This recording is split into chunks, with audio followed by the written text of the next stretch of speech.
Bugün yeni bir aracımızla birlikteyiz. Aracımız Golf 7.5 arkadaşlar. Makyajlı kasa. Gördüğünüz üzere 1.6 dizel. Karşıdan bizlere ulaşıyor müşterimiz. Müşterimizin temel sorunlarını aracın ön kısmında değineceğiz ama ilk olarak intromuz girsin. Detaylı bir videoya başlayalım.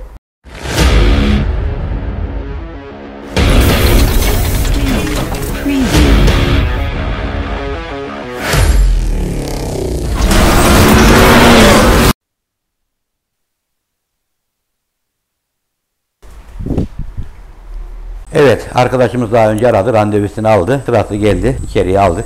Ne yapacağız? Önce aracı kaldırıp hava filtre kutusu aldım, aküyü aldım. Buraları boşaltıp şanzımanın üst etraflarını boşaltıp şanzımanını sökeceğiz. DSG kavrama ve volant değişimi yapacağız. Mekatronik ve motor yağ bakım sıvıları, mekatronik sıvıları, şanzıman sıvıları, bunların yenilemesi yaptıktan sonra şanzımanımızı takıp bilgisayar işlemleriyle ayarlarına geçip aracın kavramasını değişip sonlandıracağız. Aracımızda volant sesi var. Volantı mutlak ve mutlak değişeceğiz. Kavrama ve volantı stoğumuzdan çıkardık. Montaja hazırladık. Söküp montajına geçtik. Akü kısmıyla devam ediyoruz. Akü alt plastik, korumamızı alacağız. Akünün montajı.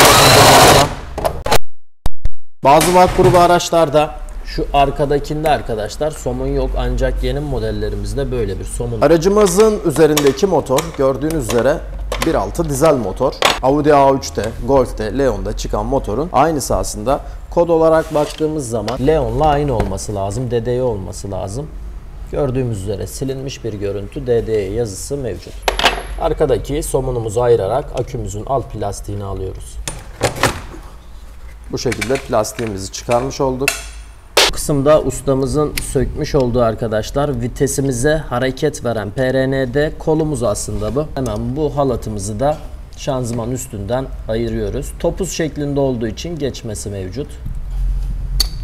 Bu şekilde çıkardık. Burada da yine sekmanla oturtulmuş halatımızın başı var arkadaşlar. Yine yuvarlak kısımdan halatı komple dışarıya ayrıştırmamız lazım. Bu şekilde içeri doğru itmiş olacağız. Hemen şanzımanla bağlantısı bulunan bu bizim marşımızın ana soketidir. Kilidini bıraktırdıktan sonra basit bir şekilde çık. Ana ceyran. Tabii ana ceyranı korumak için bir kapak mevcut. Bizleri bir adet 13'lük somun karşılıyor. Bunu sökerken dipten döndüğü zaman burası plastik, burayı kırarsınız. Ve sökerken de kutup başınızın sökülü olması lazım. Anahtarınız kısa devre yapıp şase yapmaması için. Çünkü akümüzün artık kutup başı bu direk. Ana ceyran. Buradaki ise eksi kutup başı.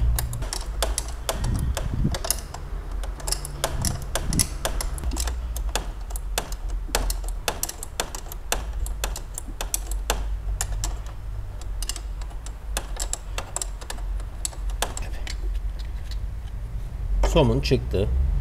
Somun çıktıktan sonra kablomuz da çıkacak. Bu. Tabii elektrik tesisat gruplarını geriye doğru çek. Burada ise eksi kutup başımız ana şase kablosu diye geçer. Çünkü kalınlığından anlayalım.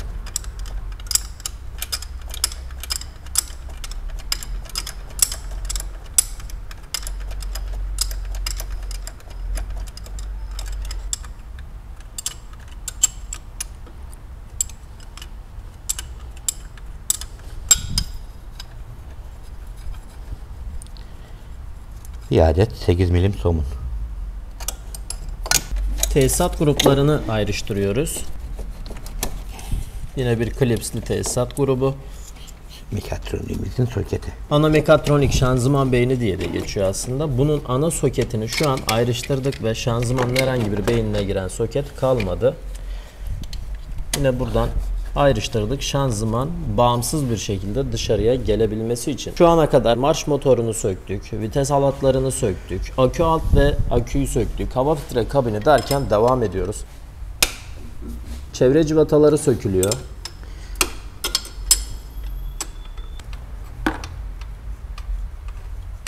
İlk çevre cıvatamız çıktı. Uzun bir cıvata. Bu tam motor blokuna sıkıyor. Marşı, şanzımanı, motoru birleştiriyor. Diğer çevre cıvatasına uzanabilmemiz için mafsal yardımıyla cırcırı taktık. Gövdeden gevşetmeye çalışıyoruz.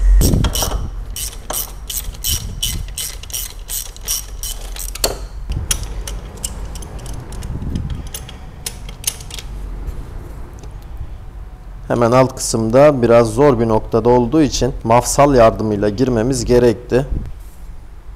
Bu şekilde cıvatamız ilk söküldüğünde göstereyim. Paslar mevcut.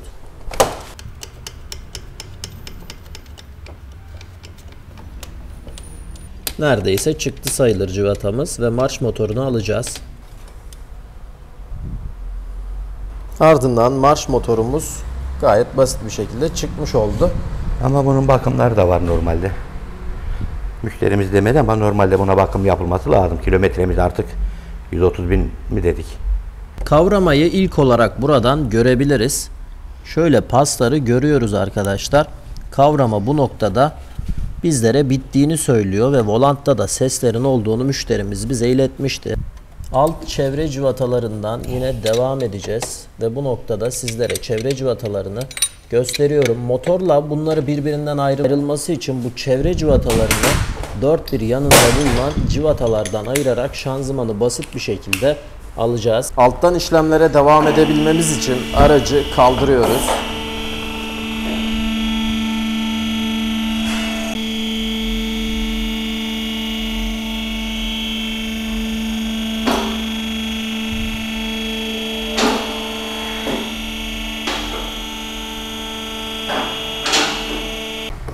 Aracın ilk olarak koruma plastiğini almamız gerekiyor. Vak gruplarında plastik olarak çıkıyor. Kırık çıktı burada. Burada civatamız eksik. Yer sekmanı var, civatası yok. Gördün mü sekmanın içeride?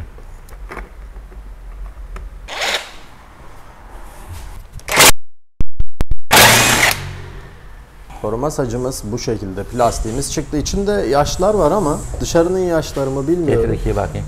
Buyur usta. Oraya tut. Tut ikiye. Yağ kaçırıyor. Evet, yağ kaçağımız var. Tapadan yağ kaçırıyor arkadaşlar. Müdahale edilmesi gerekiyor. Zaten yağ bakımı var. Tapa ve polu değişmek alıyor. Üst kısımlarda herhangi bir kaçak göçek var mı diye bir kontrol edelim. Şu an motor bloğunun gövdesini net bir şekilde görüyoruz. Turbo, partikül bölümleri ama herhangi bir sıkıntı yok gibi arkadaşlar. Sadece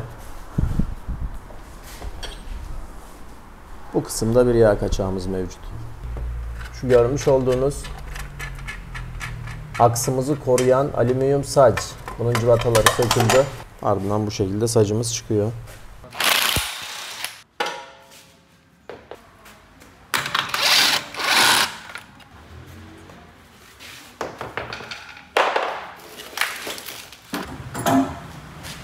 Sol aks.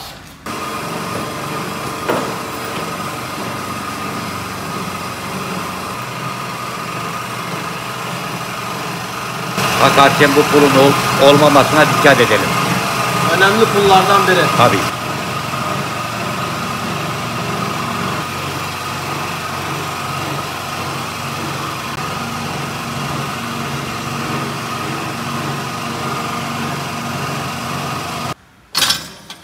Şimdi motor askı aparatımızı bağlayacağız. Tabii ki motor kulaklarını sökmek için bunları yapıyoruz.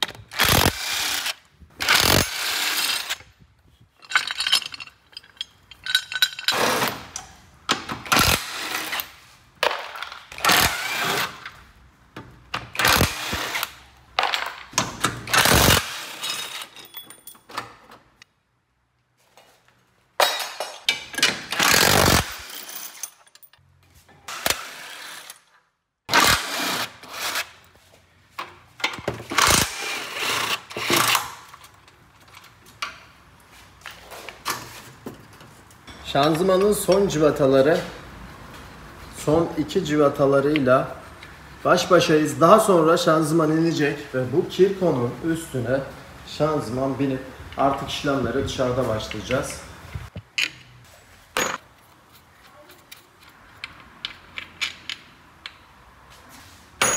Son cıvata.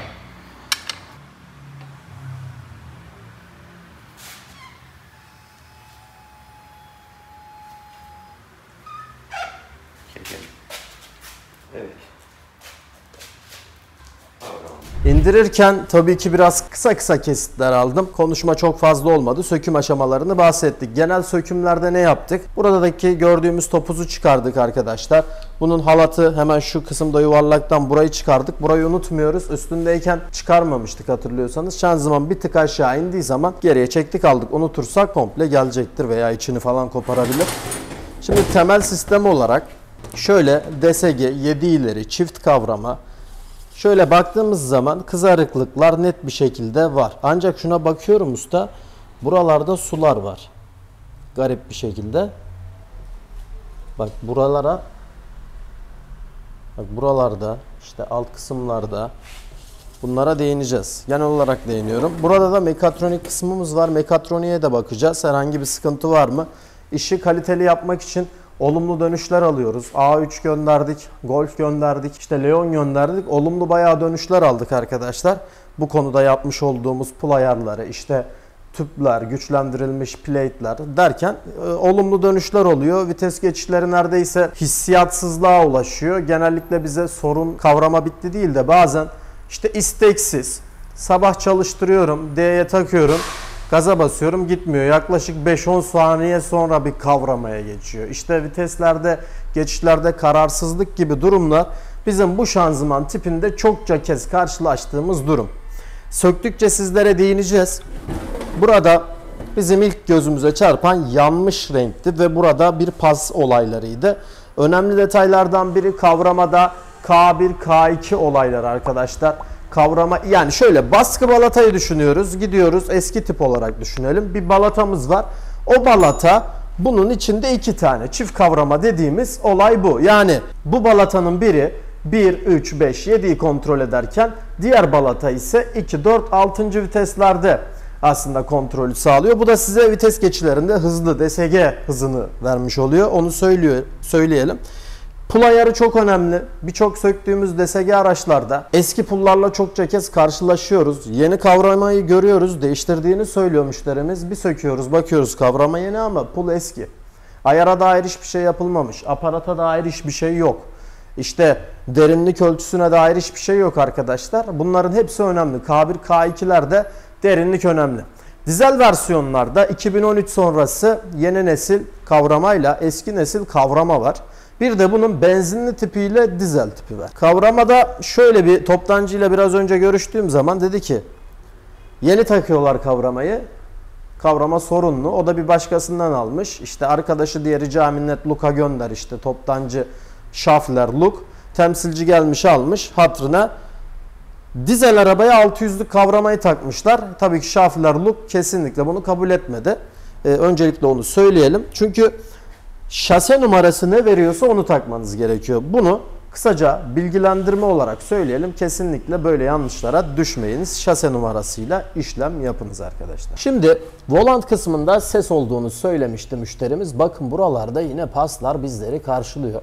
Buralarda sıkıntılar oldu. Bir yerden kaçak olup içine aktığı belli yani. Bunlara değineceğiz. Detaylı bir inceleme yapacağız ama volantın ses yapma durumu bu. Bakın. Beşik gibi oynuyor. Basit bir şekilde oynamaması lazım. Şöyle. Yani hiçbir darbe yok. Bakın basit bir şekilde oynuyor. Volantımız dağınık pozisyonda. İçindeki priz direk rulmanını aparatı olmayanlar değiştiremiyor. Çekiçleri şudur budur bunlarla da çokça kez karşılaşıyoruz. Yara, bere izleri çokça kez oluyor. O yüzden priz direk rulmanını aparatıyla değiştireceğiz. Volantımızı değiştireceğiz, kavramamızı değiştireceğiz, mekatroniğimize de bakıp işlemlere devam edeceğiz.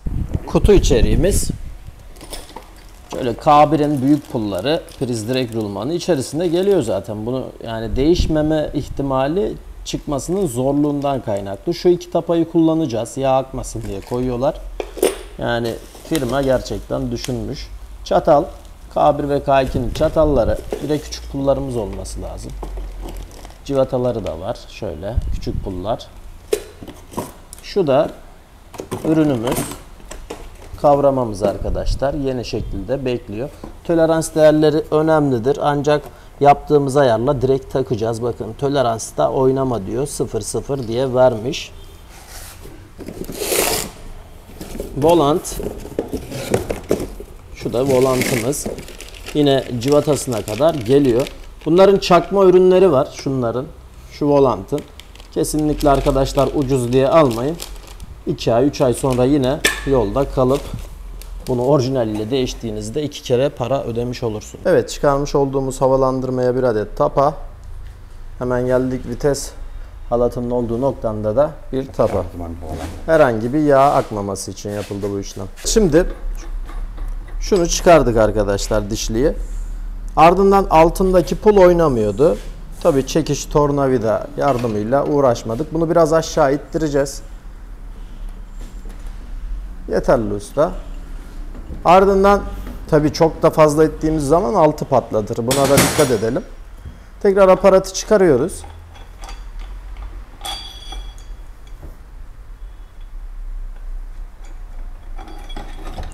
Bu çıktı. Tekrar bunu aldık. Bakalım sekman rahat oynuyor mu? Bakın oynamaya başladı. Bu biraz önce oynamıyordu. Zaten bu sekman kırılsa, bükülse, eğilse bile yenisi var. Attı. Burada. Hemen çıkarmak için şöyle aparatımızı taktık. Civatayı tekrar sıkıyoruz. Bu kavramayı yukarı çektirme aparatı. Yani alyanlık da yapabiliriz. Böyle döndere döndere de civatayı sıkmış oluyoruz zaten. Yine çıkacaktır. Tam çıkmadığı için tabanca.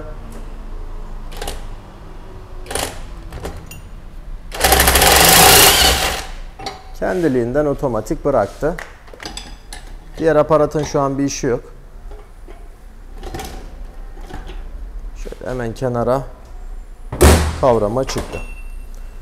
Aparat burada önemli. Bazen görüyoruz usta, çekiç falan kullanılıyor burada. Maalesef yanlış işlemler diyelim. Burada çatalın görevi önemli. Dediğim gibi K1 ve K2'yi kontrol ediyor. Şimdi şurada bir ışığı tutabilir miyiz? Bakın burada bir adet pul, bir adet rulman var. Bakın bu rulmanımız. Burada da eski pullarımız. Artık bu pulun herhangi bir kalınlığının önemi kalmadı. Ama dediğim gibi paslanmalar var. Bunun da sebebi araştırılacak. Hemen K1'inki de böyle. Tabii mekatronik de söküleceği için şu kapağı alıyoruz. Büyük çatalımız çıktı. Küçük çatalı çıkarabilmek için 2 tane torksluk, 30 torksluk civata var.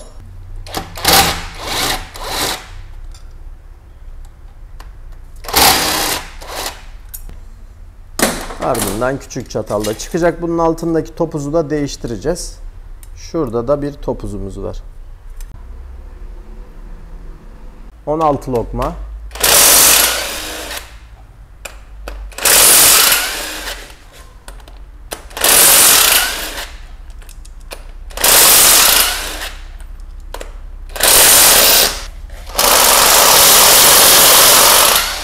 Zor sökülmesinin sebebi ucunda bulunan diş ilaçları. Bakın mavi boyalar, fabrikasyon. Son civata. Bu da çıktı. Volantın düşmüyor arkadaşlar. Biraz kastırmak lazım. Şöyle tüm civatalar söküldü.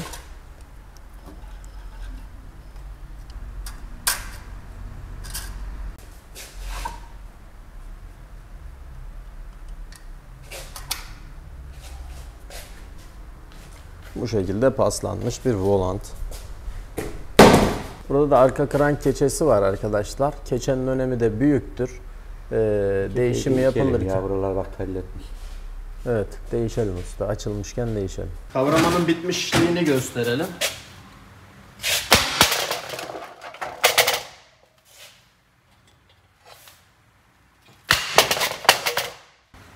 Şimdi şöyle talaş yapmış. Her zaman karşılaştığımız görüntüler.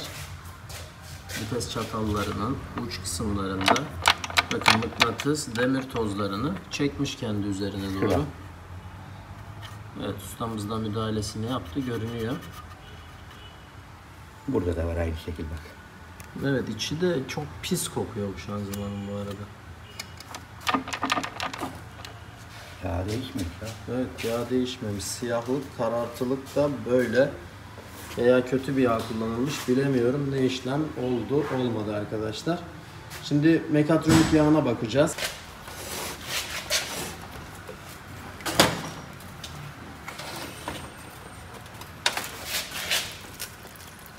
Şanzıman yağı.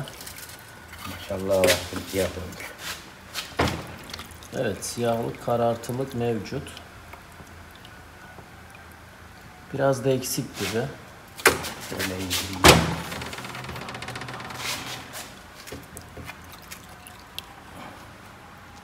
Tamam usta, daha sonra müdahale yaparız. Ben yağı göstereyim. Şanzıman yağı bu. Şöyle. Çıktı. Yani bayağı kötü görünüyor. Motor yağına dönmüş bu artık. Mekatronik'in de yağını merak ettim, bakalım. Yeşiller siyahlaşmış. Dur üstte git. Mekatroniğimizi topladık tekrar arkadaşlar. Şimdi mekatronik bakımı yapıldı ama takmadan öncelikli olarak vites çatallarının hepsi boş konumda olması gerekiyor. 4 tane çatalımız vardı. Bunların temizliği. Şunlar da, şu pistonlar da 25 santim ayarlanması gerekiyor. Çünkü 2,5 santim. Onu da neden yapıyoruz? Şu çatallar tam otursun diye. Eşitlesin. Şöyle tam gövdeye girsin diye yapıyoruz. Ayarlamalarımız tamam. Şu an üstüne atacağız. Kavramayı takacağız. Şanzıman yağını doldurduk. Boşalttığımızı göstermiştim. Mekatronik yağımızı da daha sonra doldururuz. Şimdi eski pullar kullanılmıyor dedik. Hemen köşemize aldık. Bakın burada sekmanımız var. Derinlik ölçüsünü yapacağız. Tabii ki şu an pullarımızı koyduk. Plug tipi aparatla ayarlıyoruz. Bu tatlı sıkı geçiyor. Bakın arkadaşlar. Eski pulun kalınlığı yaklaşık 2,20 milimken bizim yaptığımız ayarda tolerans değerleri kavramada olmadığı için 2 milim herhangi bir oynama şeklimiz olmayacak. Şimdi büyük puldan devam edeceğiz. 2,5'la devam ediyoruz. Gevşek bu. Gevşek mi usta? Tolerans değerleri dediğim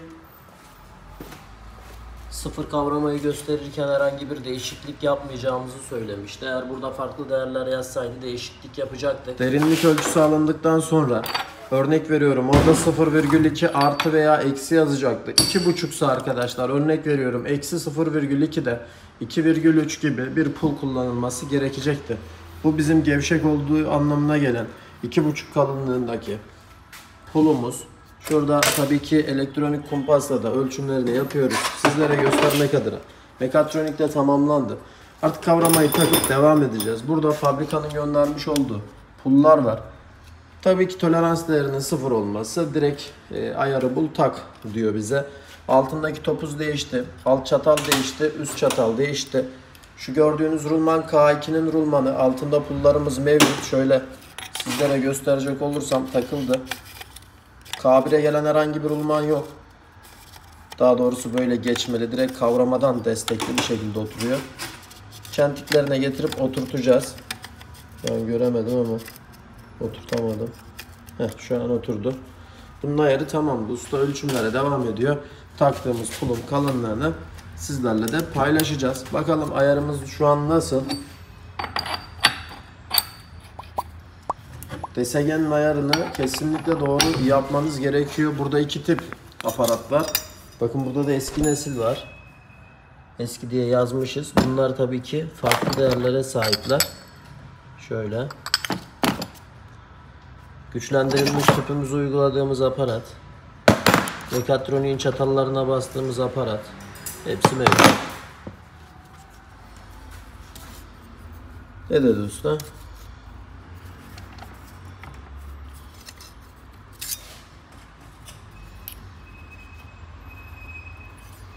Bir tık kalın sanki.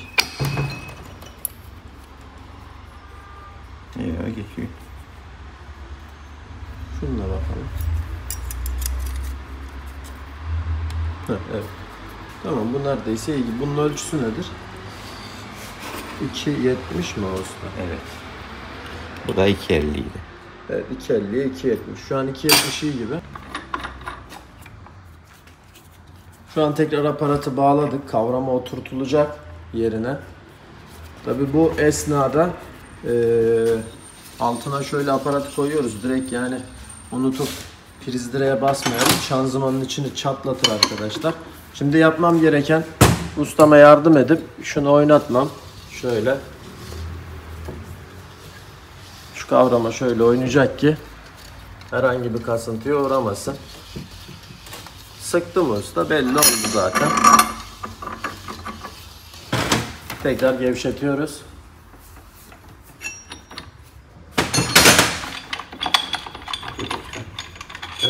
Tamam, bir bakalım usta. Sekman deliği gelmiş mi? Gelmiş gibi. Ben şu an ışıktan tam göremiyorum da gelmiş usta, aynen. Tamam, gelmiş. Onu takalım. Şimdi sekman pensesi yardımıyla bu yerine oturacak. Evet, sekman oturdu. Gayet güzel. Şimdi sekman oynuyor mu usta? Bunu yukarı çekmemize gerek var mı? Bir bakalım. İtelim. Oynuyor. Sökme aparatıyla bir tık bunu sıkıştıralım. Küçük bir cırcır darbesi. Tamam, yeterli. Bu kadar, yani yapacağımız işlem bu. Sekmanı sıkıştırma göreviydi. Şimdi tekrar aparatları alacağız. Kontrolünü yapacağız. Şöyle sökeyim usta, yardımcı olayım. Doğru ayar önemli. Yanlış ayar yakmalara. Zaten kavrama yanmıştı. Onun gibi yanmalara. Bir de bakalım oturmuş mu? Sıkıştırma var mı usta? Sıkıştır baksana. Tamam. Okey. Dişli grubu var. En üstte taktığımız bir dişli vardı hatırlarsanız. Bunun da yenisiyle değişiyor. Sekmanı eski. Yeni sekman. Hepsi orijinal sıfırıyla değişmiş olacak. Tabi burada söyleyeyim usta, bir dakika. Şu boyaya denk gelecek. Zaten bak burası geniş diş, diğerleri standart. Burada da genişi yakalıyorsun. Bak diğerleri dar. Boya da var zaten orada. Şimdi kompresör saatiyle de bakılabilir.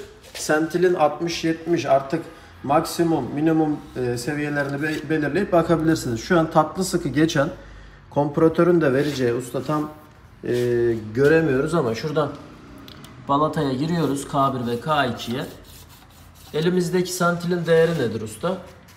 70. 70'deyiz şu an. Gayet güzel bir ölçü. Hemen diğerine de bakıyoruz. Zaten buradan da görebiliyoruz. Diğer sentil ne verdi? Şu anda da 70. İkisi de aynı değil mi usta? Aynı hassasiyet var. Kimi sentil der, kimi sibop çakısı der buna. Ben kompresörü getirmedik, daha mantıklı bir işlem. Kompresörle de yapacağımız işlem şuradan balatayı kaldırıp sekmanları takmadan balatayı kaldırıp işte yine aynı 70 mi geliyor 60 mı geliyor değerleri net bir şekilde görebilecektik. Doğru ayarlandığını yine bize gösteriyor. Tolerans değerimiz yoktu. Sentilimiz 70'i verdi. Yani bu da kompresörle 70 ibaresine şöyle sıfırdan 70'e geldiğini gösteriyor. Bu da doğru ayar olduğunu, 1'e kadar her değer doğrudur. 3 milimle 1 santime kadar mı oluyor usta? Evet. 1 santime kadar. 3 milimle 1 santime kadar her değer doğrudur. 1 santimden büyük değerlerde kaldırmaz. Bunu söyleyelim. Şu an bizimki 70 milim civarlarında.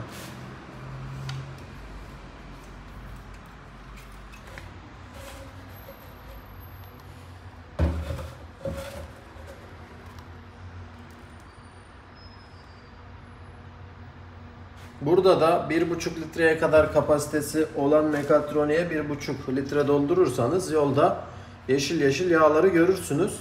O yüzden bunun alma kapasitesi 0,9 1 litre kapasitesi mevcut. Yani bidonumuzda 1 litre Febi orijinal ürün arkadaşlar. Öncelikle de bunu belirtelim. Yanlış yağ veya yanlış farklı markaları koymayınız. Kavrama bekliyor. Daha sonra volantın montajı yapıldıktan sonra yine DSG'miz doğru bir şekilde ayarlanacak. A3 vardı. A3'ten güzel dönüşler aldık. Ayarlamamız gayet güzel olmuş. Eskiye nazaran bayağı iyi olduğunu söylüyor. Tüpümüzü de değiştirmiştik o araçta. Mekatronik bakımı da yapılmıştı. Bu da neredeyse ona yakın bir araç oldu arkadaşlar. Şöyle doldurup devam edeceğiz.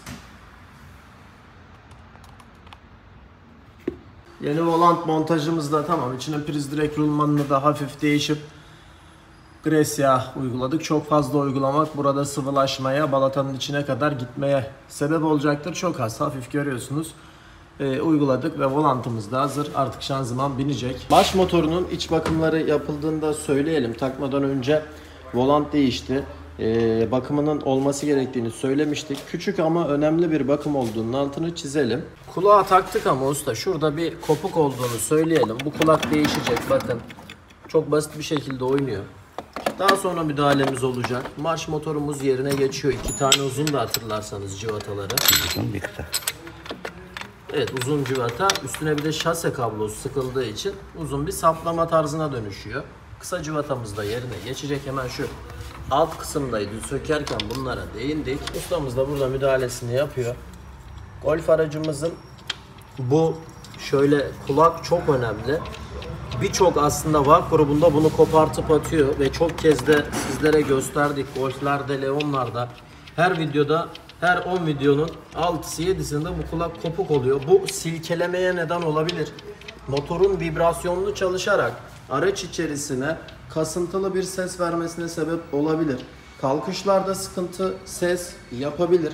O yüzden biz buna müdahalemizi edeceğiz. Buralar tamam. Tesisat grubu mekatronik beyin, marş motoru tamam. Vites halat kısmı tamam. Etraf cıvataları tamam. Aracı kaldırıyoruz tekrar.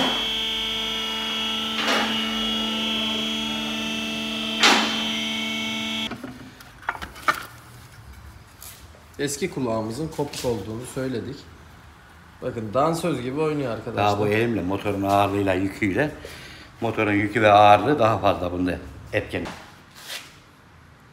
Oynayan. Neredeyse hiç oynayamıyor.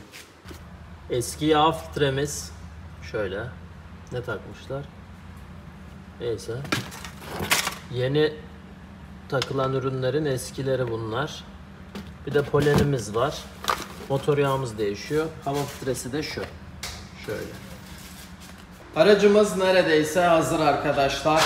Hava filtresi, periyodik bakımı yapıldı derken aracımızın işlemi bitti. Üstünde bir adet cihazımız var. Bilgisayarla bağlanıp bu araçlarda 2 temel ayar var. Birincisi temel ayar, kalibrasyon.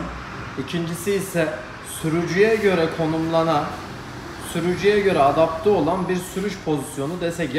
Sürücüye göre kendini ayarlıyor. Agresif kullanırsanız bu saatten sonra agresif bir hal alır. Normal kullanırsanız normal bir hal alır diyoruz. Burada Seat'ımız var. Leon'umuz 1.2 TSI C, J, Z motor. Bunun da yağ yakma sorununu temelden, kökten bitiriyoruz arkadaşlar. Hazırda bekliyor. Yine buralarda parçaları mevcut. Golf'ümüzde sona doğru geliyoruz. Ayarları yapacağız. Bu araçlarda antifriz değişimi yapıldığı zaman, su değişimi yapıldığı zaman bilgisayarla hava alma işlemi var. Bunu birçok kişi bilmiyor ve videolarımda sürekli önem arz ediyorum. Yardımcı su pompası bulunan araçlarda bu bilgisayar adaptasyon işlemleri yapılabilir. O yüzden aracınızda hava kalıp daha sonra yüksek hararete neden olmamak adına motor temizliğini daha sonra yapacağız. Kesinlikle bilgisayar işlemlerini, adaptasyonlarını yaptırın. Bilgisayarımız hazır. Mazot filtresi biraz boşaldığından dolayı biraz geç çalışacak. Evet, şimdi ekran, hayalet bir ekranımız var. Araç dolusu, cam tavan falan da var. Şimdi arkadaşlar ilk kontağı açtık. Biraz bekliyoruz. Marşa basacağım. Start stop sistemi olduğu için marşımıza basıyoruz. Biraz geç çalışır, mazot almadığı için. Çalıştı şu an. Yağ servisi hemen yapılmalı, sıfırlayacağım. Direksiyon lambasını da hemen söndürüyorum. Pratik bir bilgi olsun. Söndü. Bu şekilde bir tam tur yaptırdığınızda sönecektir. Şimdi kapatıyoruz. Mekatroniği ayarlıyoruz. Çünkü vitesle kesinlikle oynamamamız, aracı hareket ettirmememiz lazım.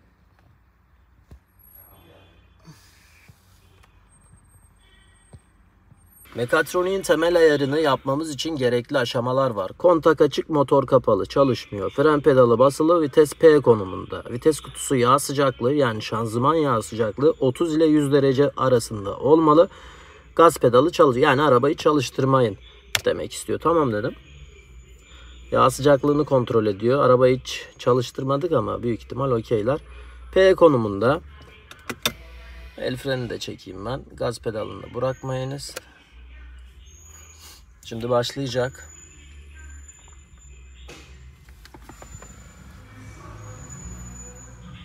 Beklemedeyiz. Birazdan arabayı çalıştırmayı isteyecek. Şu an dişlileri kavramaya göre basıyor, bir şeyler yapıyor. Toleransı kendisi yapıyor arkadaşlar. Bakacağız. Golf'ü bitirdik ve test sürüşüne çıktık aracımızda. Size de az çok tepkimeleri göstereyim arkadaşlar. Şöyle bir yanaşalım.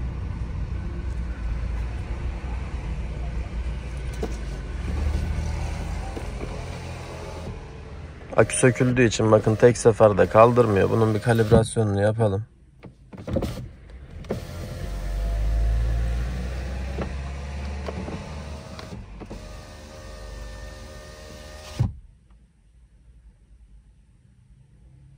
Şu an N pozisyonundayız.